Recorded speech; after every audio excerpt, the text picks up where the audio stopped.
সেটা আমরা হস্তান্তর করে গেলাম এবং নাজনীনের পরিবারটা যাতে ভালো চলে সেই দিকে আমরা খেয়াল রাখার জন্য আমরা তাদেরকে বলে গেলাম। আমাদের এখানে মিছিল রয়েছে, আমাদের সিনিয়র সদস্য লিটন রয়েছে, আমাদের যে আমরা বিএনপি পরিবার সংগঠনটি রয়েছে, এটা নিতান্তই এটা মানবিক একটা সংগঠন। এই সংগঠনের আহ্বায়ক আতিকুর রহমান তিনি বিশেষ কাজে আসতে পারেন নাই।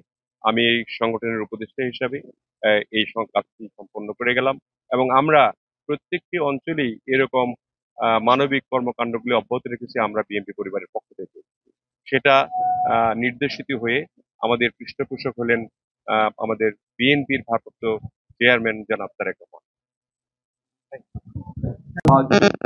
কিছু বিনামূল্যে পাওয়া যাবে যাতে করে এমন ভাবে সচ্ছল থাকে পরিবারটা, খেয়ে পরে বাঁচতে পারে, না খেয়ে থাকতে না হয়। এবং তার হাজবেন্ড যদি চাকরি করে সেই যে টাকাটা তাদের থেকে কিছু বঞ্চিত করে একটা আগামী দিনের জন্য, ভবিষ্যৎ করার জন্য, তার ছেলে মেয়ের জন্য কাজ করতে পারে। এই ধরনের কাজ এই মানবিক নেতা করতে।